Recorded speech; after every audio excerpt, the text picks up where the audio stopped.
Before I start, I want to ask you to subscribe to my channel for more real life stories of love, betrayal, and heartbreak. And after this story, please share your thoughts in the comments. I really want to hear how you would have reacted in my situation. It was late Saturday evening when I first saw the message that would change everything. My wife, Laura, had left her phone on the kitchen counter while she ran a quick errand, and a notification popped up on the screen. Can't wait to see you tonight at the cabin. I miss you. My chest went cold. The sender was a name I didn't recognize. I stared at the screen, trying to convince myself I was imagining things, that maybe it was some work contact or an old friend. But the way my stomach twisted told me otherwise. We owned a cabin by the river, a place we'd planned to spend weekends together, escaping the city.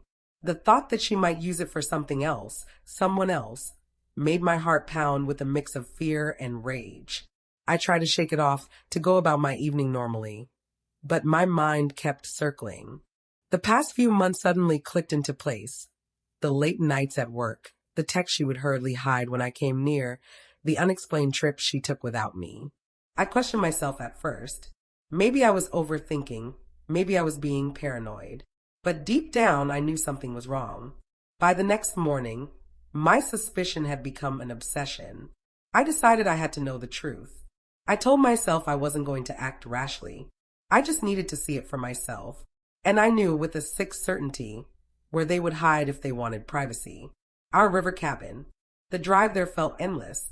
Every mile I traveled, my mind replayed memories of Laura. Her laugh, the way she used to squeeze my hand when I was nervous, the quiet nights we shared talking about nothing and everything. I loved her. I still did. But the thought of betrayal twisted that love into something almost painful, like honey laced with poison. When I arrived, the cabin was quiet. Too quiet.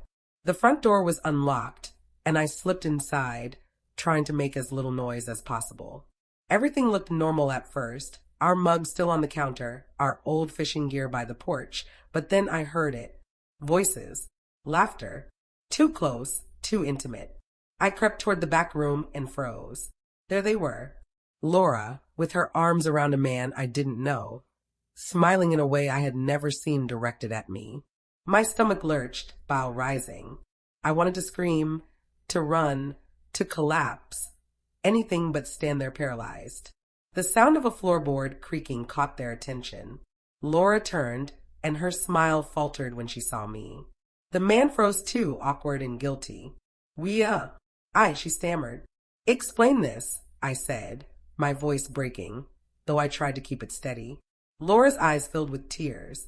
I didn't want you to find out like this, she said, her voice trembling.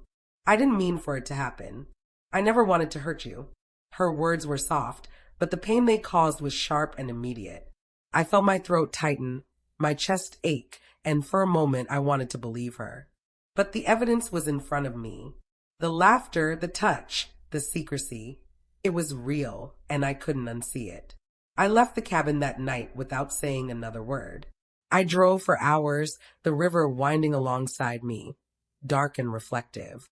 Memories of our time together haunted me. Picnics by the river, our first snow in the cabin, the way she used to wake me up with coffee on lazy mornings. Every small moment now felt like a lie, and it hurt worse than I thought possible. In the days that followed, I tried to confront the emotions, the anger, the heartbreak. I questioned myself, had I ignored signs? Had I failed to notice the cracks in our relationship? But slowly, I realized the betrayal wasn't my fault. Love doesn't excuse secrecy. Trust isn't a suggestion, it's a foundation. Laura tried to explain herself over calls and texts. She admitted guilt, spoke of confusion and temptation, of feeling lonely and misunderstood. She didn't want to lose me, she said, but she had made choices that had already cost us. I listened, sometimes silently, sometimes shaking with anger and sadness, trying to reconcile the woman I loved with the woman who had betrayed me. Eventually, I had to make a choice. Staying would mean living with the knowledge, the doubt, the constant fear of another secret. Leaving would mean heartbreak, but also reclaiming my dignity, my self-respect. I chose myself. I moved out of the apartment we shared, leaving the cabin behind as well. Walking away was painful. There were nights I cried, nights I remembered our laughter and warmth. But slowly, life began to rebuild itself around me. I started to find peace in the small things, sunlight on the river, laughter with friends, quiet moments alone where I could breathe without suspicion or pain. Betrayal teaches harsh lessons. It teaches the fragility of trust and the strength required to protect yourself. But it also teaches resilience. I learned that heartbreak doesn't define you. Choices do. And sometimes the bravest choice is to walk away from someone you still love, knowing that love alone isn't enough to keep you whole. To anyone listening, if you've been betrayed, know that the pain is real, but so is your strength. Walking away isn't weakness, it's courage.